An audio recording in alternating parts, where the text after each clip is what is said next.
So my name's Afton, also known as the Redheaded Roofer. You are listening to a podcast where I talk about the bold moves that maybe weren't my decision, but I rolled with them and used that as a trajectory in my entire, course. Also, some of the bold moves that I made on my own and who has influenced me and helped me to make those choices. Welcome to Bold Moves, the show spotlighting fearless trailblazers, entrepreneurs, and visionaries forging new paths across Arizona and beyond. Each episode, we dive deep into uplifting stories, game-changing strategies, and the unstoppable spirit powering real transformation. Whether you're launching a business, chasing a dream, or reshaping your community, get ready to unleash your boldness. Join your host, Matt Torres, as he sparks your imagination, amplify action, and help you thrive. So buckle up and let's ignite your boldest moves yet. Please welcome our special guest, Afton Welker. So this is the Bold Moves podcast, where we talk to Arizona's biggest movers and shakers in business and really talk about the bold moves and the risks that they've taken in their life.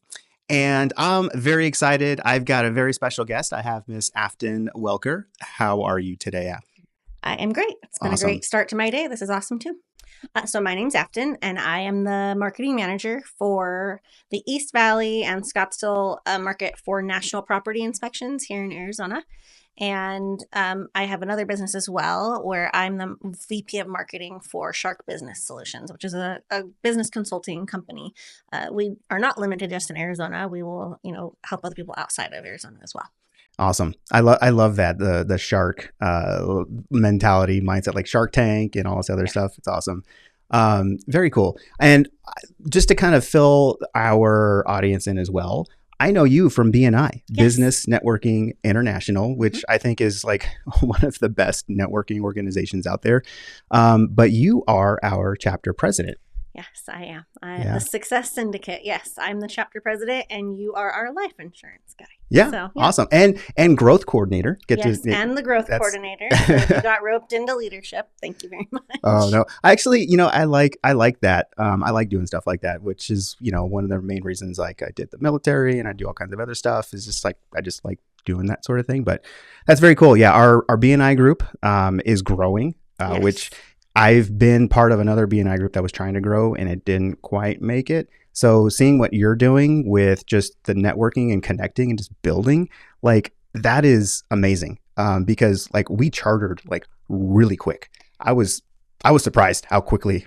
And So with that, I will say there was a lot of back end work, right? So we were informally meeting since October. So the formal part of BNI, yes, it went fast.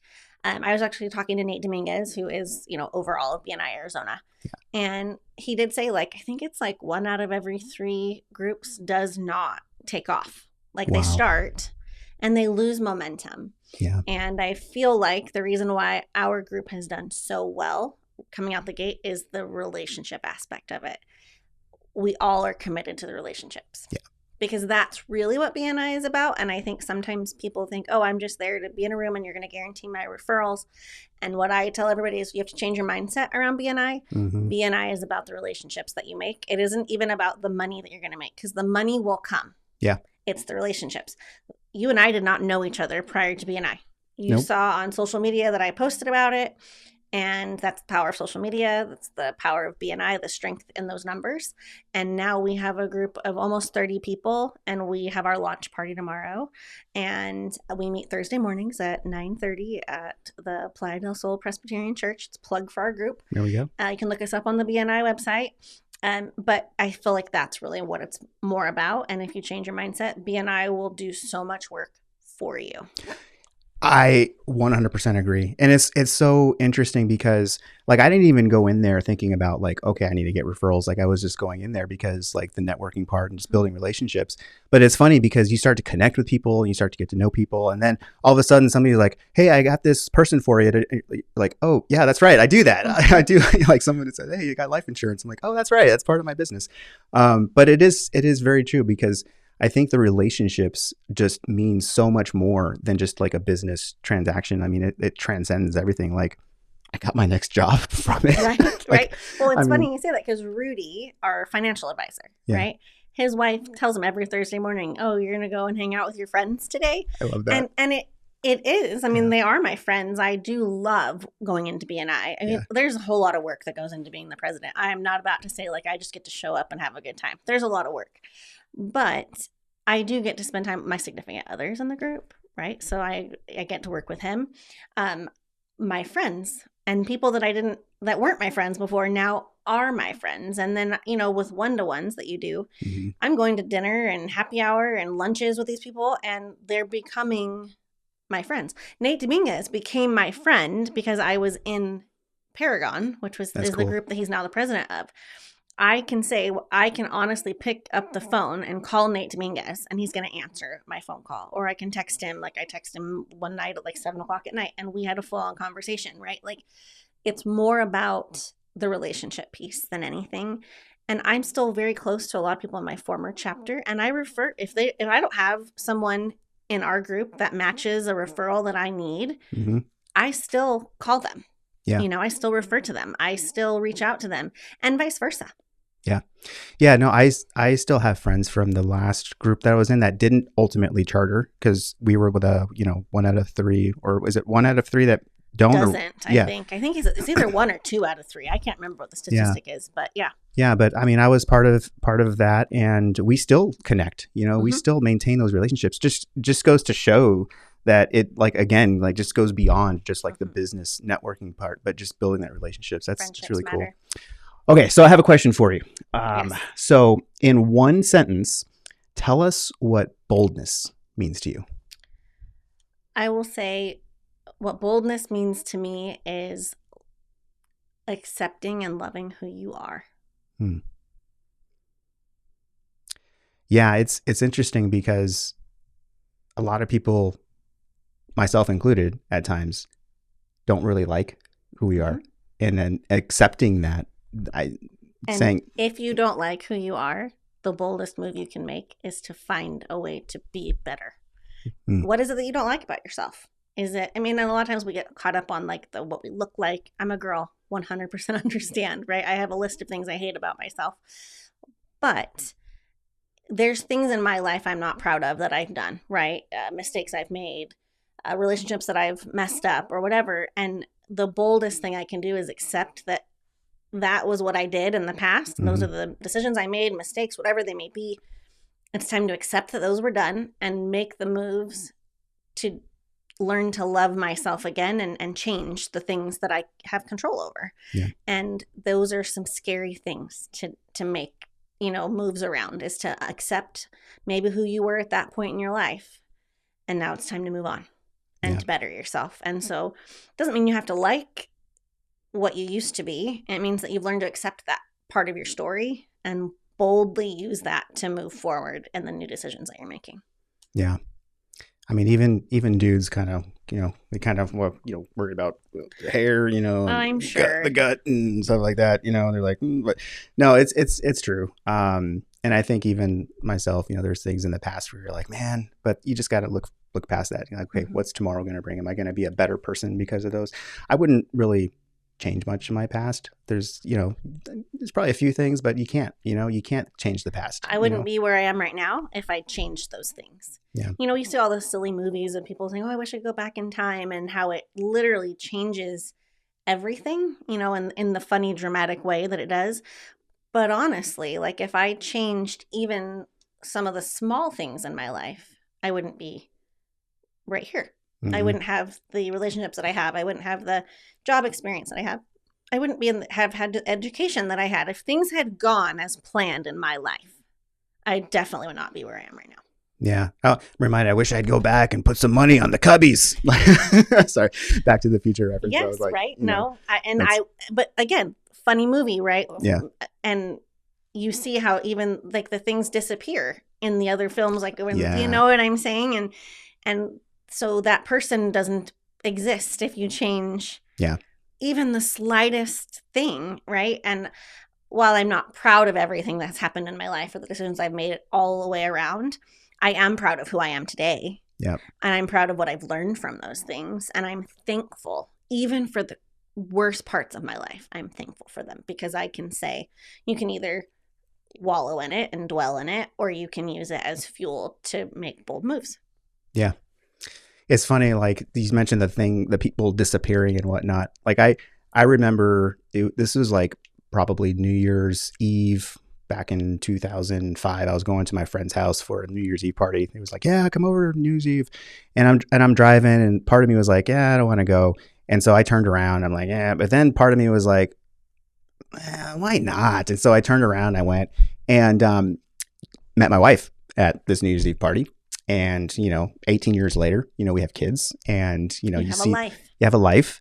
And when you say you have kids, like, yeah, that's one thing, but they have like their individual distinct personalities and they're human beings, and they're like doing things and they have their own minds. And you're just like, gosh, if I would have decided to not turn around and not go, like these kids would not be here. They wouldn't be, it's 100%. I got married very young. I was 17 years old when I got married. Wow. I waited to have kids, thankfully. But I'm divorced now, right? And I'm in a completely different relationship. But I am so thankful for the 17-year-old me who made the decisions that I did. Was it hard? Yeah, obviously. It was super hard. But I have 3 of the freaking most amazing human beings that are my children that have wonderful characteristics from both parents. Yeah. My ex-husband is a great man in his own right. He just wasn't the right man for me long term, right? We outgrew each other, we changed, that kind of a thing.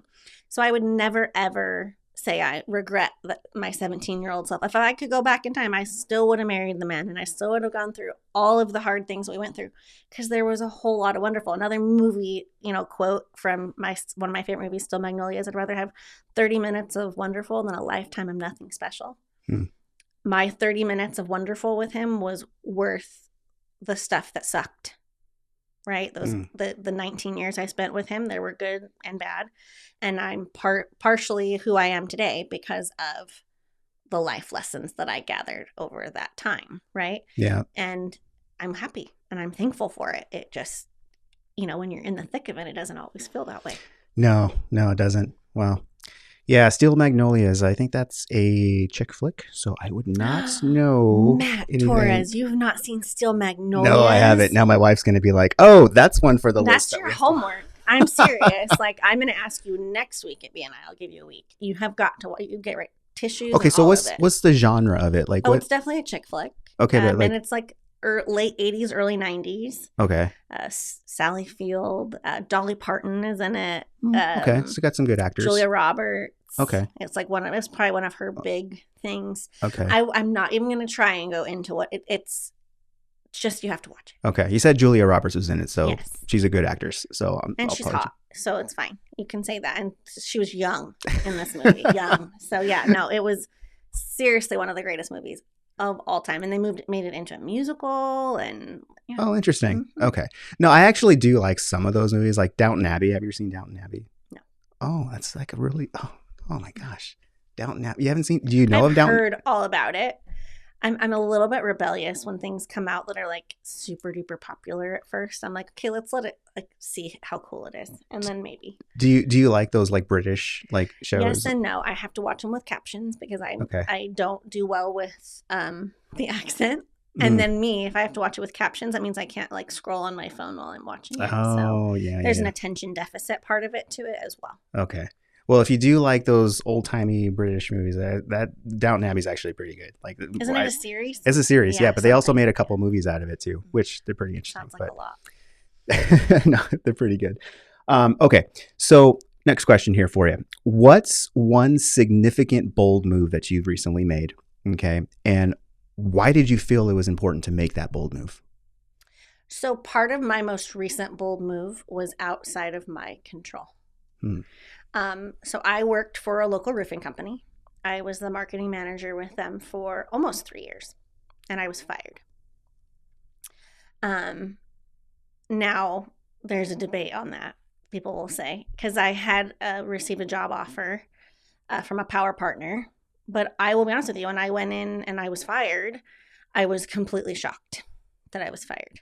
Because I've honestly been made job offers like several times by power partners over the years. But yeah, so I was fired. And so that was outside of my control. But I gave myself a couple days to kind of be hurt and cry because I did. I mean, you could ask MJ. Like I laid in bed and cried because it's a gut check, hit to your ego. Um, and then I got up, and my mom was the woman that taught me my whole life. Like you get up and you get out of bed and you put your makeup on and you brush your hair and you do your best. And I got out of bed and I brushed my hair and I put my makeup on and I got to marketing and I did not look back. And it has been the best bold move for me was to probably what makes it so bold is I didn't go into roofing, but I now market in the same industry one of the industries that I was marketing to, which is real estate. So I daily run into people from my old job, stories that I'm being told of things that are being said about me. Walking into offices where their truck is parked next to my car. This on Saturday morning, I was at a commercial inspection and I heard a story about myself from one of my inspectors, from the owner of my previous company that he was told. I went to an event where they were cooking the food at this event, and I hold my head up high and I market to the same agents that they're marketing to, and then went to across the field at that event to a local roofing company that was their direct competitor, was having their employee appreciation event, went and sat down and had lunch with them. And I can coexist with my head held high knowing that I was a damn great employee. I helped that company scale their business exponentially. And I have nothing that I am ashamed about or upset about, because the boldest thing I can say is I was really good at my job. And I'm really good at my current job, and I'm not going to let that hold me back. Yeah. What was the job you were doing before you did marketing? Before marketing, I was a insurance adjuster and a college professor. Wow. I did those simultaneously. Wait, so an insurance adjuster and a college professor. Yes. What did you teach? I taught human communication, public speaking, and intrapersonal communication. Really? Where? For the Maricopa Community Colleges. So I was at MCC, Gateway Community College, and I taught through Rio Salado Community College at a local high school doing dual enrollment. Wow. That's interesting. So you taught the interpersonal communication, so you're all about that. Have you heard of, what's her name? I always reference her a lot. I believe it's Vanessa, I think Van Edwards or Vanessa Edwards. She's like body language, and I'm like, sure if I saw her, I'm horrible with names. Oh man. But yeah. When the whole communication thing, like I think it goes together because like she does the whole nonverbal body language thing, which is really interesting. But how long have you been doing that? Do you still do it? I don't teach anymore just because my schedule with marketing is so like it changes day by day, right? Yeah. So when I was an insurance adjuster, it was very much like I worked these hours and then I was done. So I could, we had flex hours, so I could work and like teach in the morning or teach at night or whatever, and it wasn't a problem because I would just adjust my hours around it. I miss teaching a lot. I really do. So kind of a background on me is I have my bachelor's degree in communication. And then I knew I wanted to be a communication professor. So you have to have a master's degree at the very minimum to teach at the community college. So I went and got my master's degree from Purdue University. And it's in communication with an emphasis on marketing. Wow. So that's kind of how I put my insurance adjusting together with my marketing and communication background and went into roofing. And it just kind of played out. Huh. So right now you do marketing.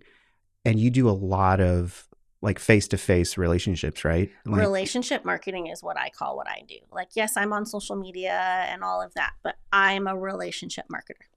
That is like one of the like coolest jobs I can ever think of, because I saw a post you made and you were out doing something. I think it was on the golf course or something. I'm like, I do a lot of stuff on the golf course. Yes.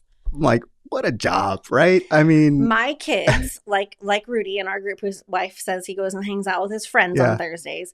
My kids see me at events and I get to go golfing. And a lot of times my significant other, MJ, is with me at those things because we market to the same people, right? It is so fun. My job is I get to hang out with people and I get to meet new people and I get to, have happy hours and things like that, right? I'm always on the go and getting to know people. But what I also say is that when I'm peopled out, I'm peopled out. Like, I'll have a day where I'm going all day long and I come home and I've literally been shaking hands and kissing babies, like, the politicians and things like that.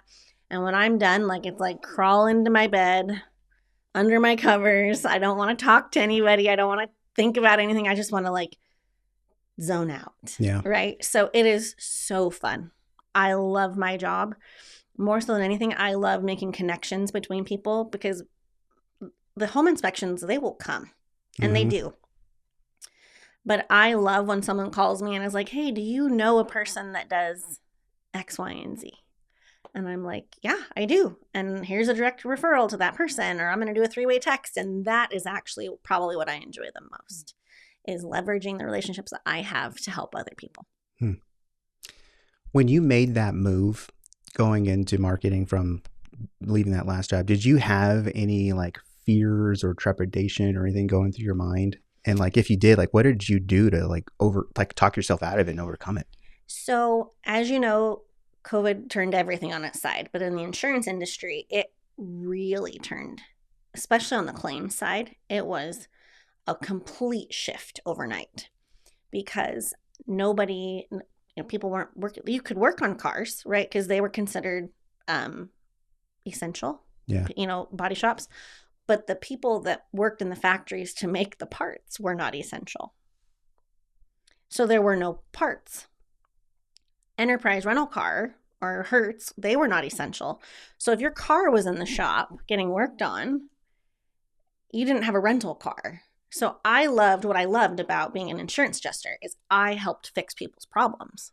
I fixed your car. If you were hurt, I was paying your bills. Well, all those places were closed, like down, or you were only being able to be treated like very drawn out time frame, right? Because they could only see so many people and whatever.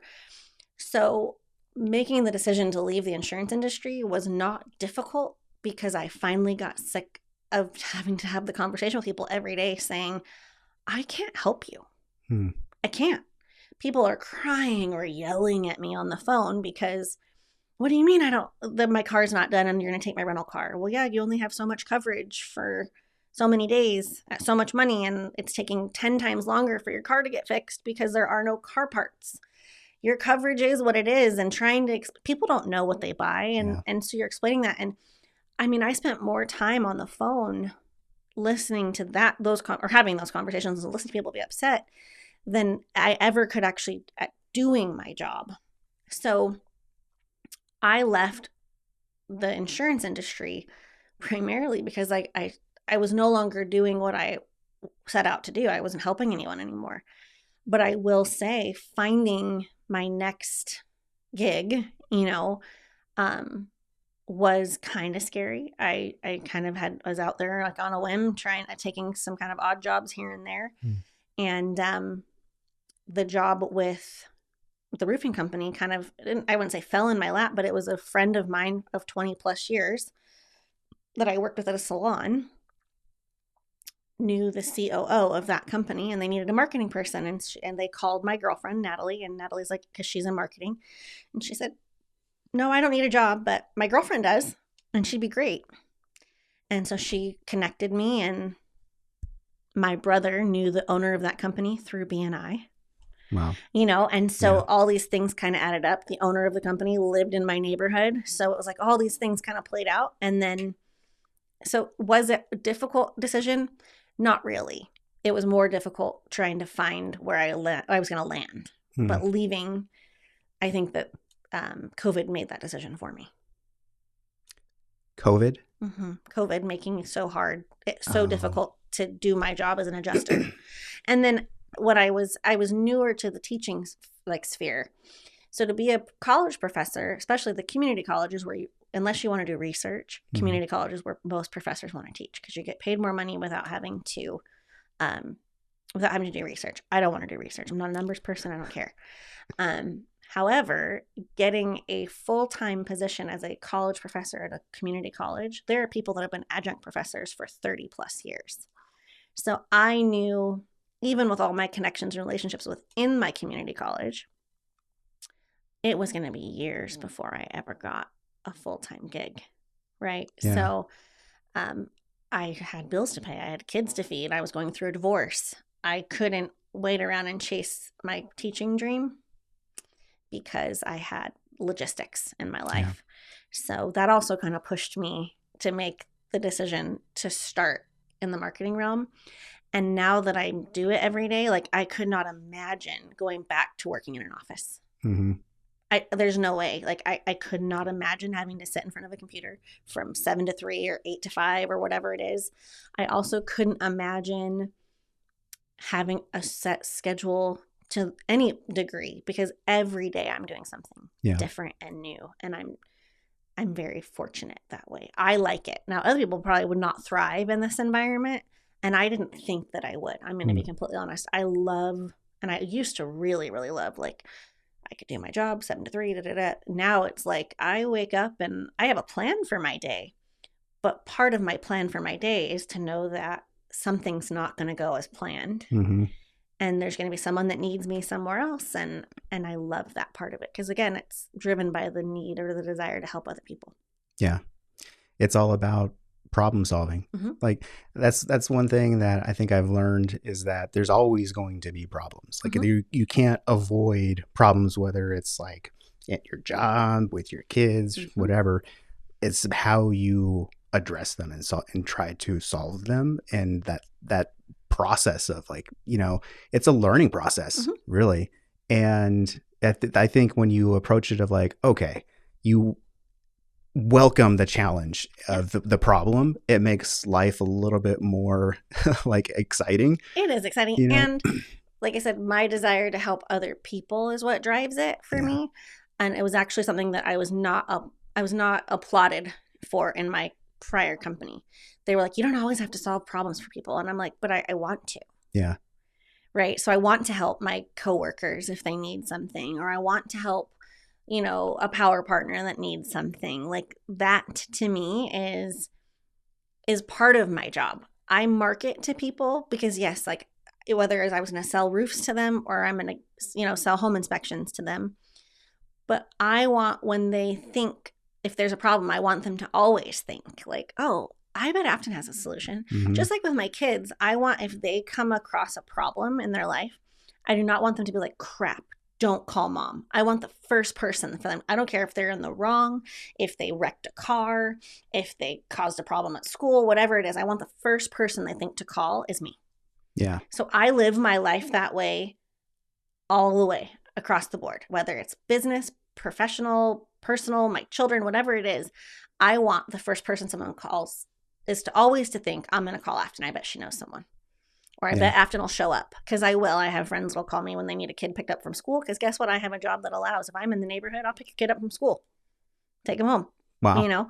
Like I want to be that person. And because I want that, my true desire is to be that way. Business always, it works out. Yeah. Money comes, inspections come, whatever it may be, whatever I'm selling you, eventually you'll find a reason to send me a referral for it. Yeah. And I know that. So that's not my angle. It's interesting. I remember being a kid, and I don't remember how old I was. I was probably like 8.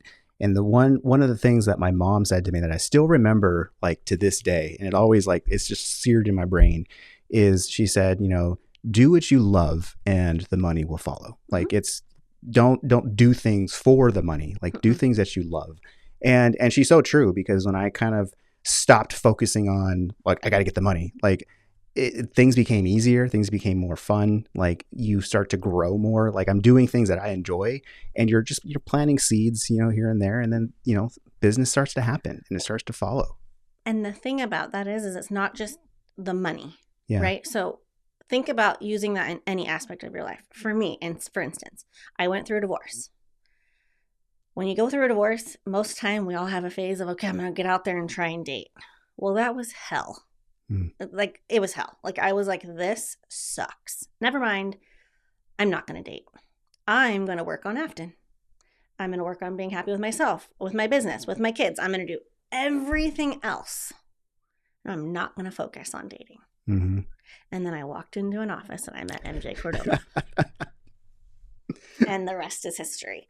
I was not going in to date him. Yeah.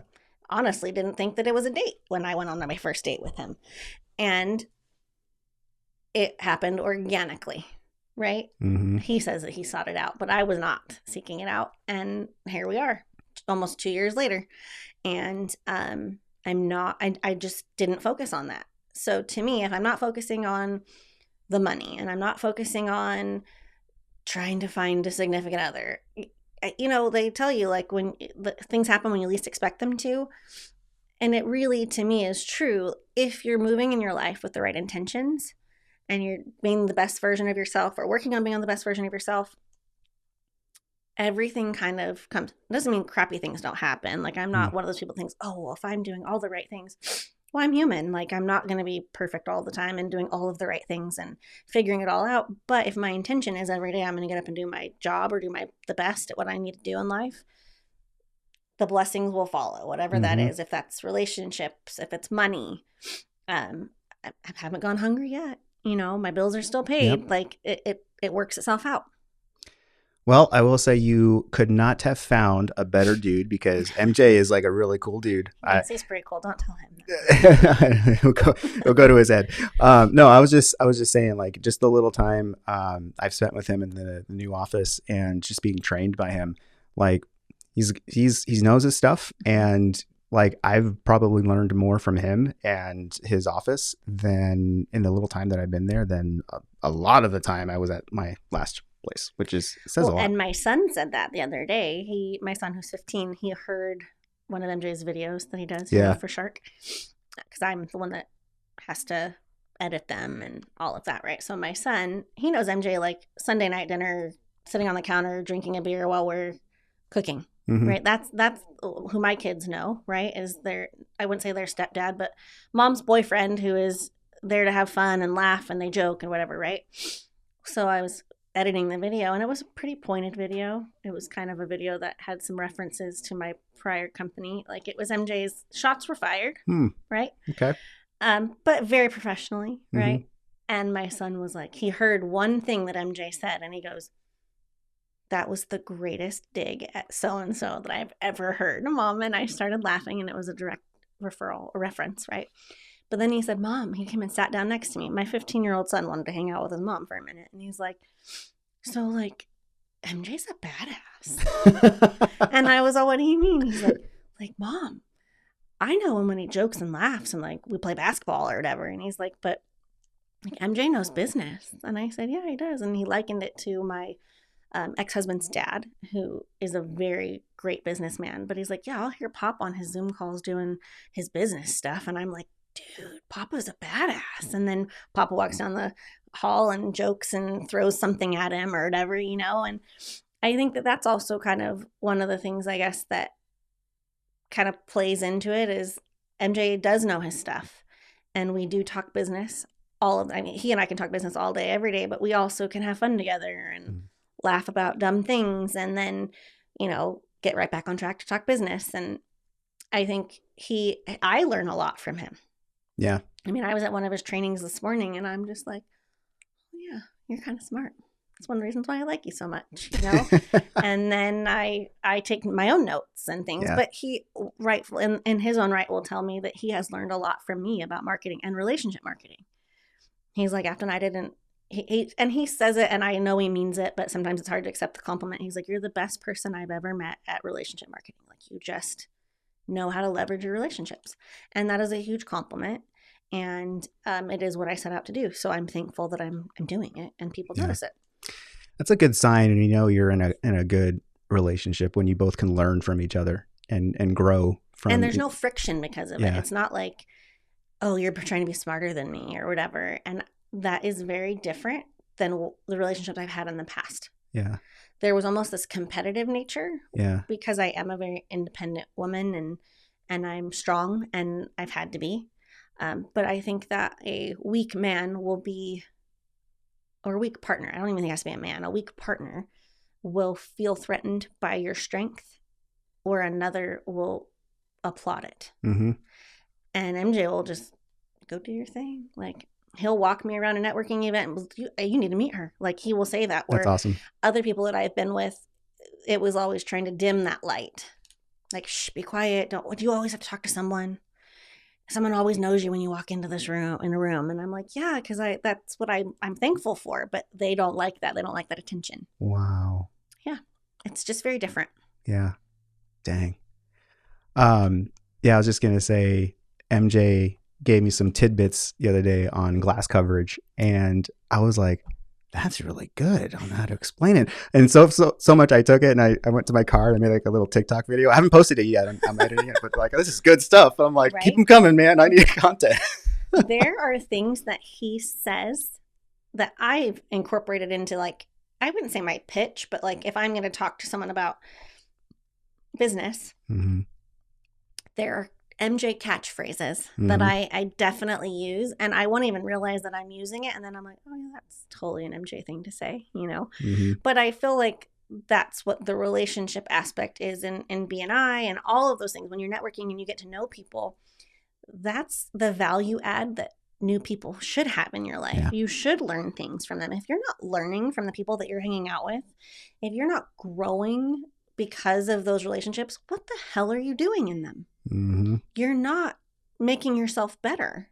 And inherently, you're not making them any better. Like, there's no value add. And I'm not saying it's transactional. I don't want it to be like, oh, you gave me this and I gave you this. It's more, when I'm in your presence, something about you adds value to me, or adds value to the room, or adds value to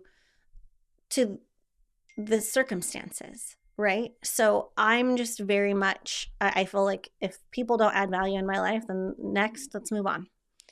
If our relationship doesn't bring something, not money necessarily, but if it doesn't build me up or help me to grow or help me to change, then why are we in them? Yeah. Like, that's one of the things about being a parent is every day is a new thing as a parent. Like, that day is the first day you've been a parent to that child at that moment in time. And you realize, like, I'm learning from this relationship every day of my life. And if you're not, then are you really being a parent? Because my kids teach me so much about who I am, my faults, the good things about me, the world. And I'm just like, wow, like, this is pretty cool. Yeah. But it also is scary and hard and not fun all of the time. Right. Yeah. And I think that that's what a truly valuable relationship is supposed to be. Is it's supposed to make you stretch and grow and change. And I don't understand people that stay stuck. Yeah. It's tough taking that bold step. It is scary. There's a lot to it, and it takes a lot to take that move. So that's why it's a bold move. It is. I mean, my divorce was a bold move, And I think a lot of people have those parts of their story that are bold moves that you don't see at the time as being bold. And then the hindsight lets you see it and you're like, oh yeah, like that was a big deal. If you were to like look back at everything, like the biggest bold move that you've taken, or even an accumulation of them, what would you say is like the most valuable lesson that you've learned from taking those big, bold steps? It's really funny. I actually heard it's a Tom Hanks thing. Someone asked him, like, what's the advice you'd give yourself, right, if you were young again or whatever? And he said, this too shall pass, good or bad. Like, you're kicking ass and making money, and this too shall pass. Something horrible, this too shall pass. What I think the biggest thing I've learned is, good, bad, or otherwise, like, time continues to move on. And even when you're in the thick of the hardest stuff, like, and it doesn't feel like it's going to change, and it doesn't feel like the time is still ticking. It doesn't matter. So it's how you look at that time, how you view that time. So my biggest thing or takeaway or piece of advice is, like, just know, like, no matter how the lowest part of your low or the highest part of your high, like, time is ticking. So do with that what you want, but just know you can't ever go back in time. And you can't predict what's going to happen in the future. So don't sit and wallow in that, the good or the bad. If it's good stuff, like, enjoy it and use that to create trajectory. If it's bad stuff, don't sit and wallow in it. Use that to create trajectory. Decide, I'm going to change the direction I'm moving in, because I feel like celebrating wins is super important, but we'll also get caught up in the, oh, I made this much money 10 years ago. Well, 10 years have passed. Mm-hmm. What are you doing right now? Or I lost everything 10 years ago.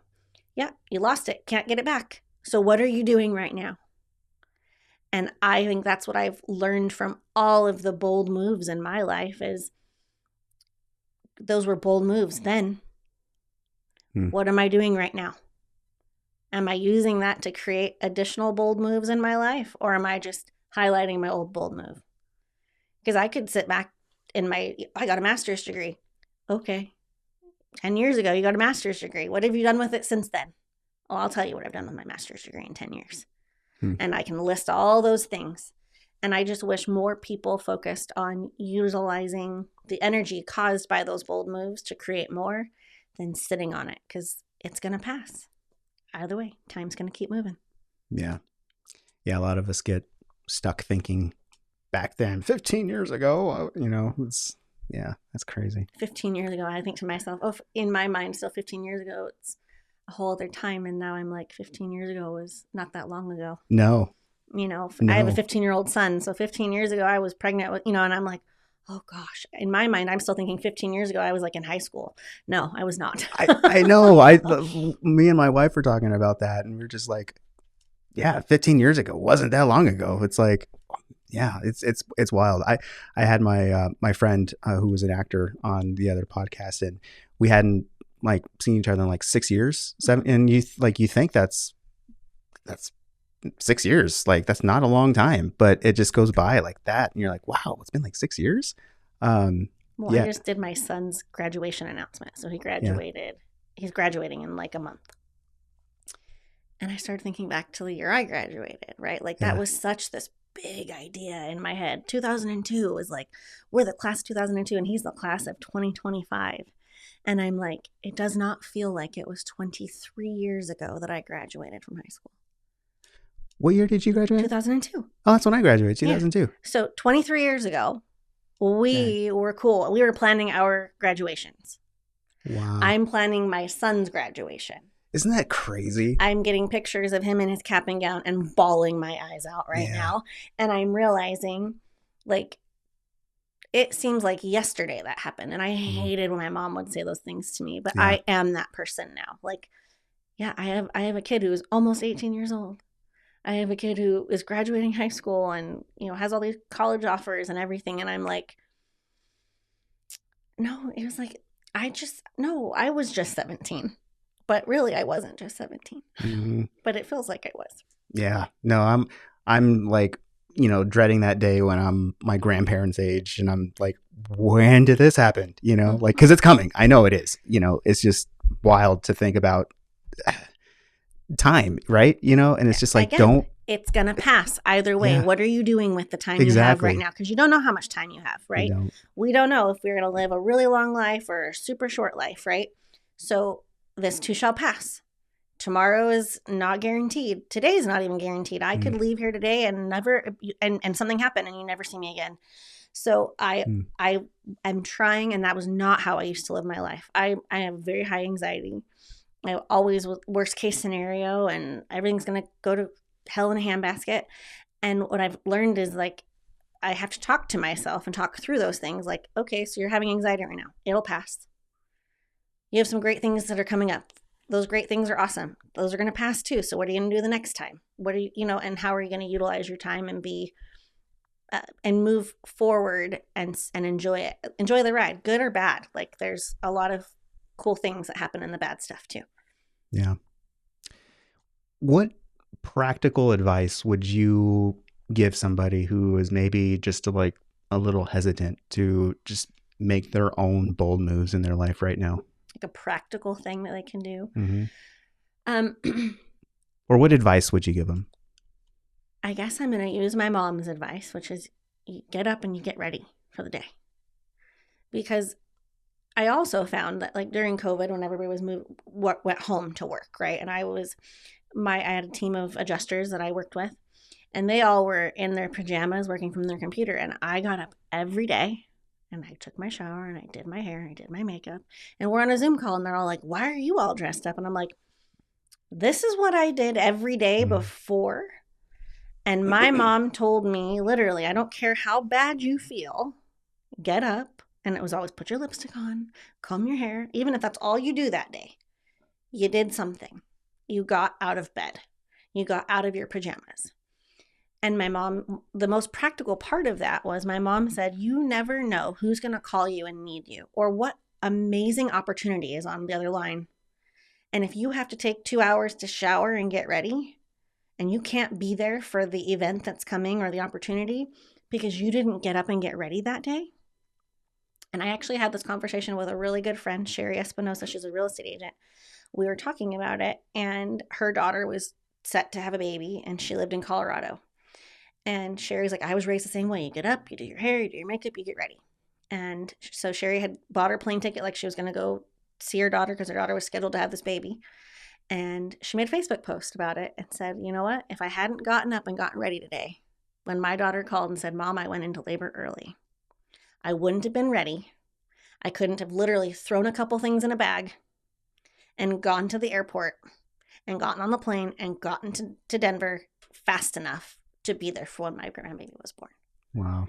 So it's practical advice, because if you are ready for the day every morning, no matter who calls or when they call, you're ready for the opportunity that's on the other side of that phone call.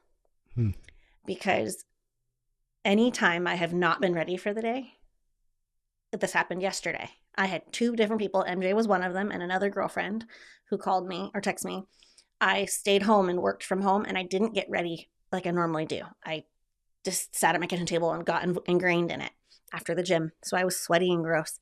And I had 2 people ask me to go to lunch, and I had to say no, because I was like, I'm at least an hour out. And they're like, hey, you ready to go to lunch? And it was lunchtime, and I should have been dressed and ready to go. Afton's always ready to go. And I missed out on that opportunity yesterday. And my girlfriend posts pictures, and she's with a bunch of other women in the industry, and I could have been there at this new restaurant in Chandler. It would have been great on social media content, great relationship marketing, just great opportunity. And I missed it because I didn't follow my own damn advice or my mom's advice, and I didn't get up and get ready. And I'm telling you, like, I'm kicking myself because it put me at a detriment the whole rest of I was playing catch up. Yeah. And then I didn't connect with MJ again until later last night. And he's like, babe, are you okay? What's going on? And I'm like, I've been hours behind because of all of this. And now I missed out on those things. So I hate not being prepared. And if the smallest bit of preparation is just getting up, brushing your teeth, putting your lipstick on, combing your hair, and putting on, I don't even care like what it is, just put on some clothes. My mom actually said it one time too, is someone had asked in an interview with Jennifer Lopez, said, there's never a bad picture of you. Why is there never a bad picture of you?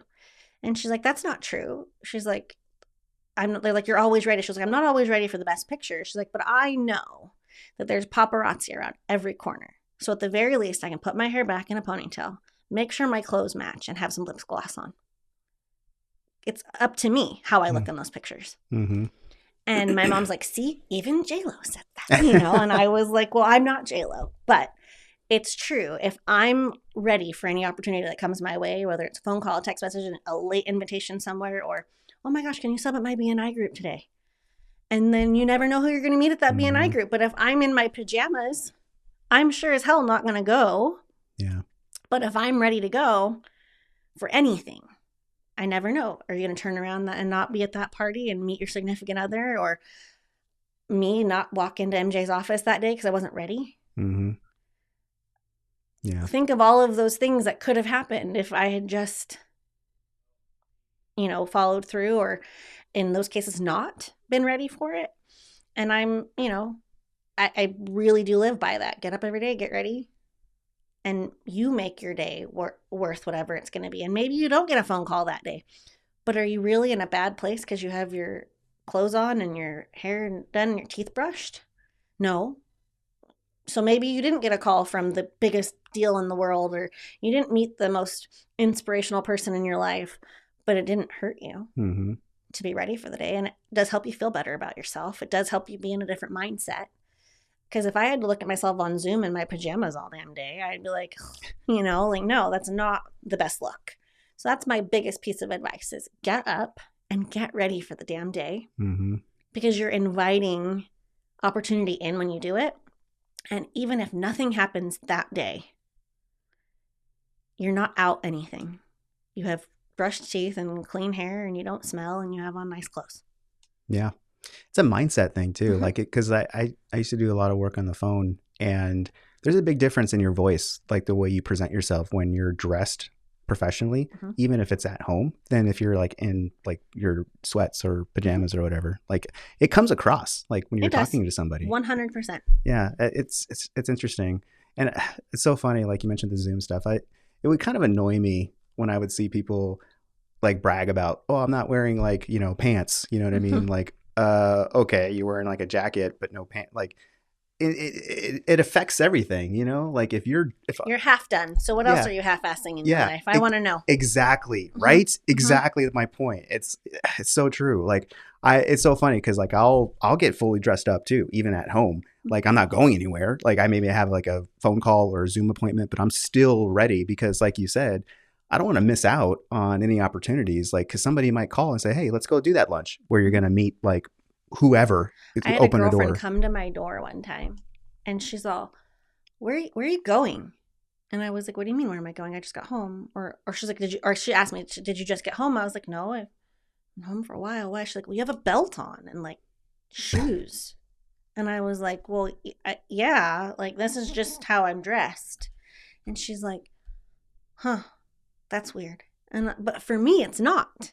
It's not weird for me, like to have even my pajamas. And when I say that, match, right? Like, I don't know. Or when I just had a baby, I wore like pajamas because, you know, people stop by to see you and the baby. And I'm like, well, y'all don't need to see me like looking like I'm in pajamas. I look like I had like a dress on. It was like a black dress, but it was pajamas, you know, like I at least tried and always try to be put somewhat together because again, you never know what opportunity is going to come your way. MJ's always in a suit most of the time. People are always like, where did you just come from? Did you have like a big interview? And he's like, nope, this is just what I'm wearing. You know, and if he's not wearing a suit, it's because he went golfing.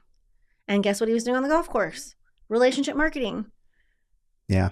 Do you ever watch How I Met Your Mother? Yes. Barney, he's always in a suit. Love him. Doogie Howser. Yeah. It's great advice to live by because, I mean, I think in the MJ, he was talking about in our brokerage, like, you know, we're trying to be elite. You know what I mean? Like that's who we want to go after. And you have to be elite.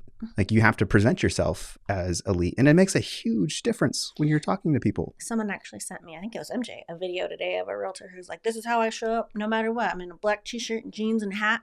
And that's cool. And he's a very successful realtor. And that's his vibe. That is what he hangs his hat on. Right. But you know, there's the old adage of like, you dress for the job you want, not the job you have. And for me, I did find myself when I marketed for the roofing company as a girl walking into a general contractor's office, if I was all dressed up, I was treated very differently. So I do feel like I was more casual. I started to realize, I read the room a little bit, like where I was more casual and I met them where they were. But it's different when I'm marketing to realtors who all these women are freaking gorgeous and they're all put together and the men are good looking and they're all put together for the most part. And I'm going to their events. I don't want to stand out because I'm underdressed. I'd rather stand out being overdressed than underdressed any day of the week, right? And I joke about that because the first time I met MJ, he had on like a suit, right? And I was wearing like Vans and one of my roofing company shirts, and you know, and I joked because I like thought he was this like stuffy, you know, white collar dude, right? And so when I went out with him the first time, there was a bet one of my best friends and I had that he didn't even know how to use a drill. So we're sitting at dinner and I was like, and this time he has short sleeves on and he's full tattoos, sleeve tattoos. And I was like, okay, this is a little bit more my jam. And I said, I just need you to answer one question. And he's like, what? I'm like, do you know how to use a drill? And he's like, Afton, I own a body shop and a power washing company. and I've put roofs on houses. And I was like, oh God, okay, good. This is good. Because I I couldn't imagine being with someone that didn't know how to do those things. And he goes, I was in the freaking army. I blew stuff up, and I was like, okay. But it goes to show you, like, he commands a room of CEOs and he's been top executive leadership in a Fortune 500 company. Like, and if you saw him in his blue collar apparel, you wouldn't think that, but that's what I also love. However you get ready for the day, you're at least ready to take something on, and then you can adapt. MJ can adapt in a room full of those guys, or he can go in a room full of men that are, monkey wrenching around and riding Harleys, because he loves that too. Me, I was a cosmetologist I've been licensed for 20 years. I can go into a room full of hairstylists and makeup artists and drag queens or any of that, and I can fit right in. But I can also go in and talk insurance and restoration and general contracting and roofing. I had someone say to me, what do you know about roofs? And I was like, well, I've been on a lot of damn roofs, and I've been under cars, and I've had to, I can talk about that. I can also talk to your doctor about medical bills and all of that, because I adjusted those claims too. And I can talk to you all about real estate and home inspections, and I can go into any of those. And I dare you to underestimate me, because it doesn't matter what it is. If I'm really confident in my skill set. So, but if I wasn't dressed and ready for whatever that may be, I couldn't do that. But I can switch my hats and I can change into whatever I need to, because I'm prepared. As long as I'm prepared, as long as I'm dressed, I'm telling you, I could not do that if I didn't have my teeth brushed and I didn't have my makeup on. I would not feel confident enough to have that conversation, because I would be self-conscious about not looking professional. Yeah. So again, it all kind of just ties back to being prepared. And I make the bold moves that I make in my life because I prepare every day to be ready to make a bold move. I could meet someone tomorrow. Like, I met my current boss at an event with the roofing company, marketed to her, became friends with her. I didn't know 2.5 years ago that I was marketing to my future boss. And we became such good friends that when it came time, she was like, you want a job? And that's because I was always prepared and met her and nurtured those relationships. So again, it just comes down to being prepared and being ready for whatever you can do to put yourself out there to make the move, because you don't know when those moves are going to, opportunities are going to come, and when you're going to be forced to make certain moves. Could you imagine if I hadn't been prepared when the roofing company fired me and I had to figure out what I was going to do? No, I was prepared. I could have called one of about 100 people and been like, hey, I need a job, because I was prepared. Yeah. And I was in the right, and I knew that I was not a bad employee and all of that. So I knew I was ready to go and make a bold move, even though the initial move was not my decision. Cool. Well, I made it my move, made it my bitch. I made it my thing, and I did my own thing. Yeah. And now I'm happier than ever and thriving. And again, so this too shall pass. The crappy moment happened. I cried. I laid in bed. I was so upset. I was so hurt. And now here I am, and my business is doing really, really well, and I'm happy, and my reputation is thriving, and I don't have to worry about that negative thing, because this too shall pass. Yeah. It's crazy, the bold moves. Like, so I'm at the new company, and I'm telling them, like, hey, this is who I am, because they don't know me. I'm just giving my bio, and I throw in my stuff about my software development stuff and my AI, and because I do a lot with AI and I build stuff, and they're all looking at me like, did you know this? And I'm like, no. I'm like, okay, well, this is really cool. And so I'm like talking to Mike, and he's got all these ideas for AI stuff. I'm like, oh yeah, I can do that easily. And he's like, okay. And then he asked me, hey, I'm part of this group. It's a bunch of like elite people, and we're having a guest speaker talk about AI, and I'm allowed to bring a guest. I think you should come. Junto? Yeah.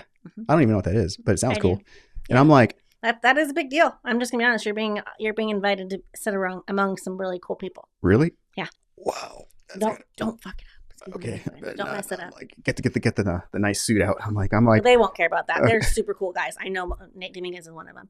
But yeah, no, Junto's a cool group. Really? I'm really excited because it's AI, and I'm like all about AI. But I was just like, somebody invited me to, like, this is like really cool. But it's just amazing. Like, opportunities, and you just go talk to people and connect with people, and Yeah. And I'm honestly like where I'm at right now, probably I wouldn't be here if you hadn't made that post and me seeing like, oh, there's an opportunity to go and it's just all connected, and it's just amazing how things can just grow and develop The from. degree of separation, Yeah. like, people look at 7 degrees of separation with Kevin Bacon or whatever. Like, it's so funny, but like, even in our group, in our BNI group, every person in that room is connected somehow. Yeah. Even if it's like third, fourth, fifth tier, whatever, like, we all know someone who knew someone that started this group. And I feel like it's that way in almost everything, even where you work. I told you, like, I dated Mike's little brother in high school, and and now my significant other is the sales manager and trainer for that. Like, Yeah. it's silly, but it's the truth. Now, had I burned all these bridges and been like a total brat, like, would we all be in this situation? Maybe not, but it's funny because I wouldn't have thought that a kid I met my junior year of high school, someday his older brother, who I had never met then, was going to be a really good friend of mine, because I do consider Mike to be a very good friend of mine, and then introduced him to MJ, and him and MJ hit it off. And, like, it's this intrinsical circle of like things just are always flowing, and it's what opportunity you're ready to snatch up when it happens. And I'm thankful for that. I'm so thankful for the opportunities that have come my way, and for the opportunities that I've also let go. Yeah. Right? Because there are moves that I didn't make, and I look back on those, and I don't regret any of those. I'm like, nope, I didn't take that job offer, and it's probably a good reason that I didn't take that job offer, and things like that. So again, you have to be prepared to listen to the opportunities, and then hopefully you're also prepared enough to make the right decisions for you. Yeah. And then if it's not the right decision, quickly move on. Yes. Pivot and move on. Yeah. Because it doesn't mean that you just ruined your whole life because you took this job that maybe you didn't like somewhere down the road or whatever. Because although the 2.5 years I spent at the roofing company, I would describe as very difficult in my life, I learned so much in that 2.5 years. And I'm thankful, and I'm more resilient because of it. And I'm much more selective in who I let in my life now. And I won't put up with certain behaviors. And I won't, if I start to see those behaviors in people, I'm like, oh, yep, not for me. Yeah. And I didn't have that backbone until I got out of it. And now hindsight has helped me see, oh, I let those behaviors happen. Not happening ever again. A lot of growth. Growth, definitely. Yeah. It was painful, but it was growth. As we're coming up on time, I got some quick fire questions for you. So, what is your favorite book or resource for bold inspiration? Anything by Jefferson Fisher. Awesome. He has a podcast and a book. Really? And he's on social media. Follow him, look him up. He's amazing. I think I saw some of your posts about him. Really, really good stuff. Best place or best piece of advice that you've ever received? Best piece of advice I've ever received.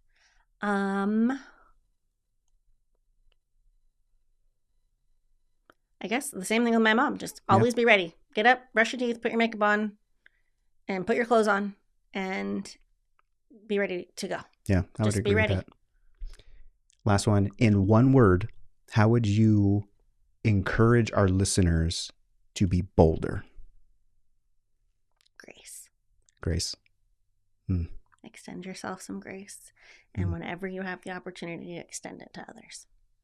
There is growth and mercy and abundance in grace. Especially since we've all been given grace already. Correct. Yeah. And I feel like some of the greatest things in the world can be accomplished by looking at someone, and instead of being like, why did they do that? Think to yourself, what happened to them that made them make that decision?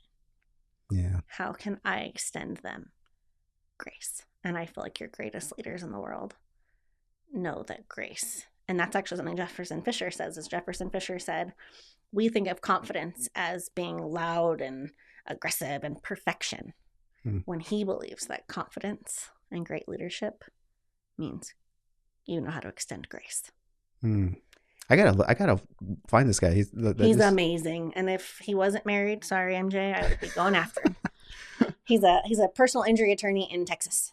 Oh, goodness. And he's quite possibly like just one of the most well-spoken people on the planet. Okay. Now you got me intrigued. The well-spoken part, but check it out. Okay. Where can our listeners find you? How can they connect with you? So on social media, you can find me on Instagram. It's the Redheaded Roofer. Also Shark Business Solutions, East Valley NPI. And then on like Facebook, it's just Afton Welker. There's a Redheaded Roofer page on Facebook, but more people engage with me on the personal side on Facebook. So it's just Afton Welker. And then you can find sharkbusinesssolutions.com. That's our small business, or I should say our business consulting company, where I can help you find your business development person and help you to train them and get them up and running so that they're out there relationship marketing for you, or I can teach you to do the same thing. And at East Valley NPI or npi.com, you can find us. I'm all over the interwebs, and doing my thing. And I would love to help connect people. And you can also come and visit us at our BNI Success Syndicate Thursday mornings. Even if your category is already taken, like come and meet people. And I mean, Matt, had you stayed away, you wouldn't be where you are, even though PNC, that thing. Yeah. So to me, you never know who you're going to meet in that room. And it's a room full of badasses. Yeah, so 100%. They know someone, or we'll help you find a BNI chapter, but help us come and visit Thursday mornings, 9:30 at the Playa del Sol Presbyterian Church. Yeah, I think that's on base. It's on Warner and McClintock. Warner and McClintock. That's what I think people get confused about. Is like, oh, my spot's taken, I'm not going to go. Like there's still opportunity to put someplace, find a place. You never know who's going to be in that room that's from another chapter that is looking for people. Because that's how AJ, our contractor, our residential contractor, I went to Paragon, subbed for my brother. The contractor spot there was opening up. And so he came to visit Paragon. Oh. But they kind of already had someone queued in for that position. And so I met AJ that day. Nate Dominguez was like, you need to go to Afton's chapter. Huh. And so AJ came the next week. I met him there and shook my hand, introduced myself. He came the next week. Now he's our residential general contractor in our group. So don't just show up, come and have fun. Tomorrow is actually our launch party. This is going to be not published by then, but just show up, because even if your spot is taken, people in that room we all know people in the industries that you're looking for, and we know groups that are open right now. So, we are going to have a guest page for you on the Bold Moves Podcast website, which is boldmovespodcastaz.com. So there'll be a special page for you there with all your links and everything. So if any of our listeners forget where to find you, they can always go there, and that will be up there permanently, so everyone can check that out. But this has been the Bold Moves Podcast. We've been talking with Afton Welker on discussing her bold moves that she's taken in her life and how they have affected her and made her grow. So awesome. Thanks, guys. Check it out on the next episode. Catch you soon. Bye-bye. You can find me on Instagram at the Redheaded Roofer. You can call or text me 480-433-2883. Also can find me East Valley NPI, National Property Inspections, or Shark Business Solutions. Thanks for tuning in to Bold Moves with Matt Torres, where we celebrate Arizona's fiercest innovators, risk takers, and dreamers. We hope this episode sparked fresh ideas and fueled your courage to take action. Remember, real change begins with that first brave step. Stay connected for behind-the-scenes insights, exclusive episodes, and community updates. Follow us on social media to share your journey. For more inspiration, resources, and connections, visit boldmovespodcastaz.com. Until next time, keep daring, keep dreaming, and keep making bold moves wherever you are.